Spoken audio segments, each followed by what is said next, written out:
True, he has to use the ideals, disciplines, systems of cooperation which he finds upon his path, but he can only use them well, in their right way, and to their right purpose, if they are to his life means towards something beyond them, and not burdens to be borne by him for their own sake, or despotic controls to be obeyed by him as their slave or subject. For though laws and disciplines strive to be the tyrants of the human soul, their only purpose is to be its instruments and servants. And when their use is over, they have to be rejected and broken. True it is, too, that he has to gather in his material from the minds and lives of his fellow men around him, and to make the most of the experience of humanity's past ages, and not confine himself in a narrow mentality. But this he can only do successfully by making all this his own through assimilation of it to the principle of his own nature, and through its subservience to the forward call of his enlarging future. The liberty claimed by the struggling human mind for the individual is no mere egoistic challenge and revolt. However egoistically or with one-sided exaggeration and misapplication it may sometimes be advanced, it is the divine instinct within him, the law of the self, its claim to have room, and the one primary condition for its natural self-unfolding. Individual man belongs not only to humanity in general. His nature is not only a variation of human nature in general, but he belongs also to his race type, his class type, his mental, vital, physical, spiritual type, in which he resembles some, differs from others. According to these affinities, he tends to group himself in churches, sects, communities, classes, coteries, associations whose life he helps, and by them he enriches the life of the large economic, social, and political group or society to which he belongs. In modern times, this society is the nation. By his enrichment of the national life, though not in that way only, he helps the total life of humanity. But it must be noted that he is not limited, and cannot be limited, by any of these groupings. He is not merely the noble, merchant, warrior, priest, scholar, artist, cultivator, or artisan, not merely the religionist or the worldling or the politician, nor can he be limited by his nationality. He is not merely the Englishman or the Frenchman, the Japanese or the Indian. If by a part of himself he belongs to the nation, by another he exceeds it and belongs to humanity. And even there is a part of him, the greatest, which is not limited by humanity. He belongs by it to God, and to the world of all beings, and to the Godheads of the future. He has indeed the tendency of self-limitation and subjection to his environment and group,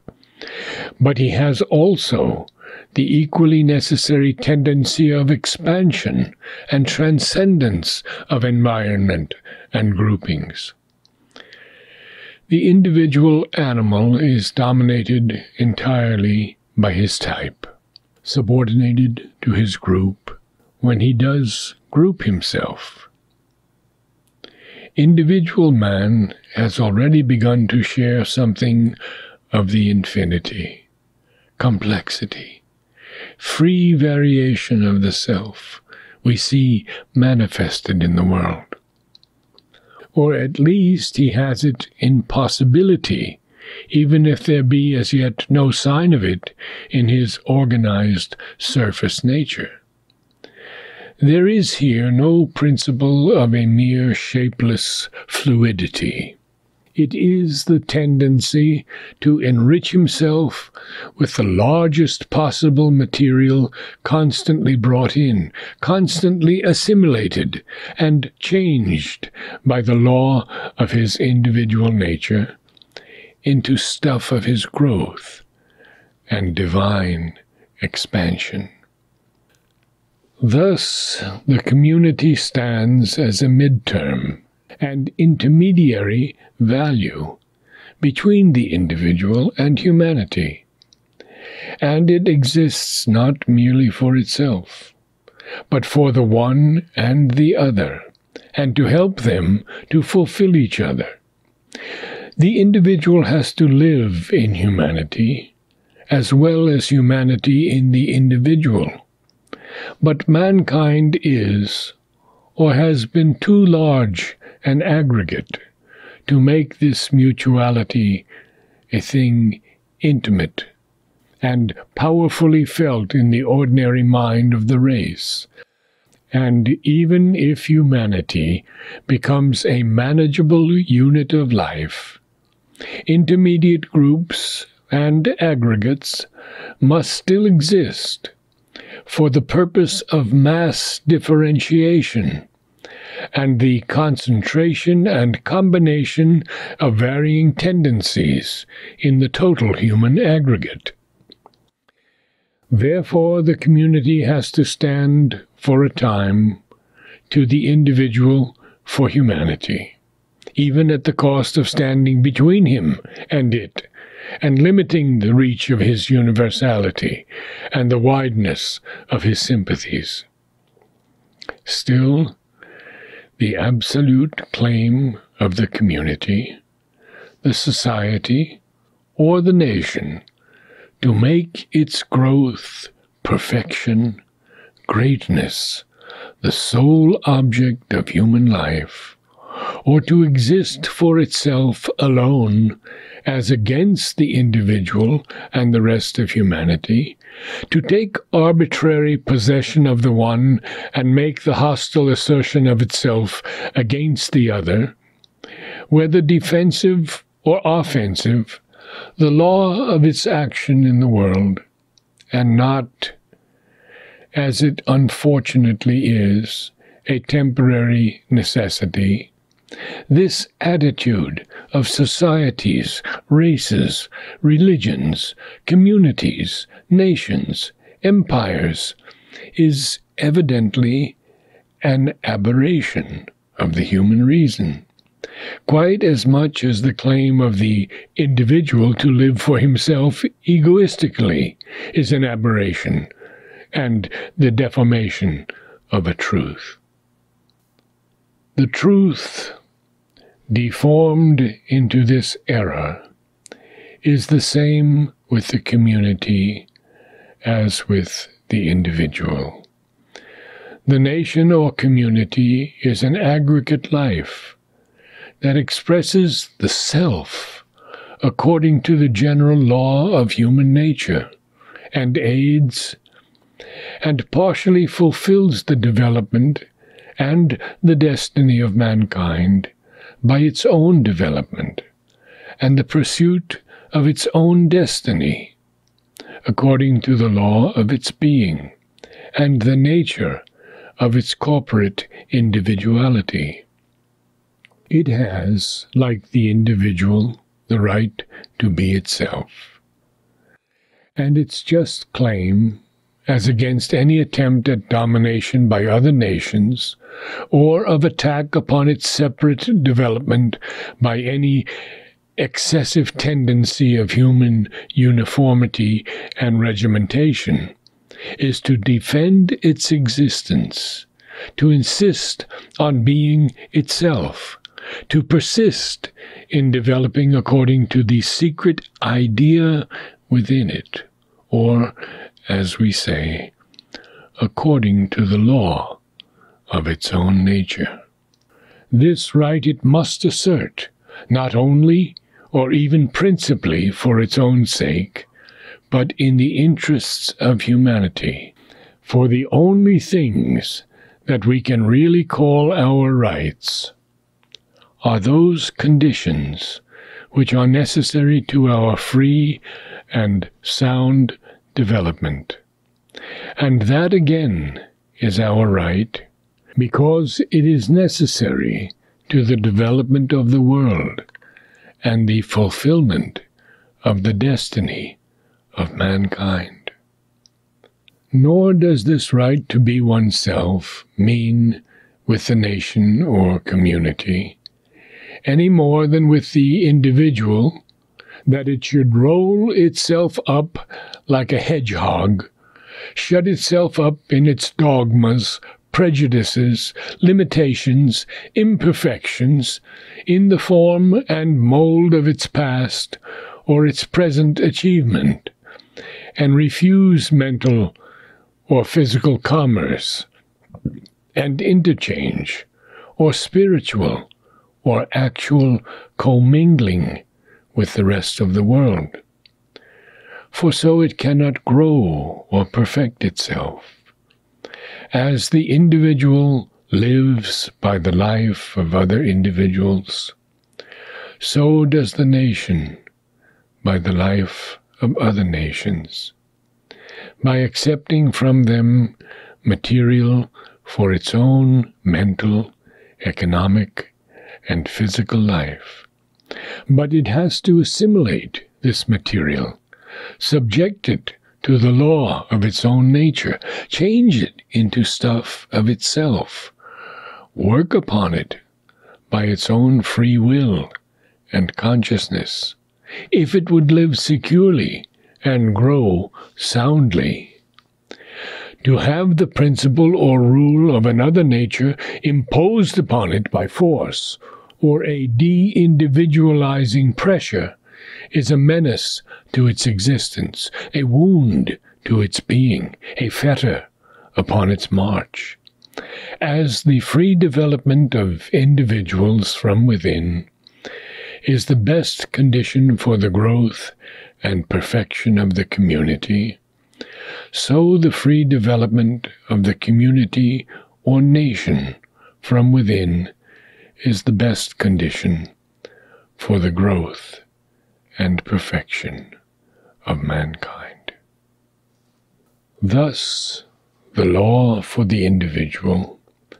is to perfect his individuality by free development from within, but to respect and to aid and be aided by the same free development in others. His law is to harmonize his life with the life of the social aggregate, and to pour himself out as a force for growth and perfection on humanity. The law for the community or nation is equally to perfect its corporate existence by a free development from within, aiding and taking full advantage of that of the individual, but to respect and to aid and be aided by the same free development of other communities and nations. Its law is to harmonize its life with that of the human aggregate, and to pour itself out as a force for growth and perfection on humanity. The law for humanity is to pursue its upward evolution towards the finding and expression of the divine in the type of mankind, taking full advantage of the free development and gains of all individuals and nations and groupings of men, to work towards the day when mankind may be really and not only ideally one divine family, but even then, when it has succeeded in unifying itself, to respect, aid, and be aided by the free growth and activities of its individuals and constituent aggregates. Naturally, this is an ideal law, which the imperfect human race has never yet really attained, and it may be very long before it can attain to it. Man, not possessing, but only seeking to find himself, not knowing consciously, obeying only in the rough, subconsciously or half-consciously, the urge of the law of his own nature, with stumblings and hesitations and deviations, and a series of violences done to himself and others, has had to advance by a tangle of truth and error, right and wrong, compulsion and revolt, and clumsy adjustments, and he has, as yet, neither the wideness of knowledge, nor the flexibility of mind, nor the purity of temperament, which would enable him to follow the law of liberty and harmony, rather than the law of discord and regimentation, compulsion and adjustment and strife. Still, it is the very business of a subjective age, when knowledge is increasing and diffusing itself with an unprecedented rapidity, when capacity is generalizing itself, when men and nations are drawn close together and partially united, though in an inextricable, confused entanglement of chaotic unity, when they are being compelled to know each other, and impelled to know more profoundly themselves, mankind, God, and the world, and when the idea of self-realization for men and nations is coming consciously to the surface,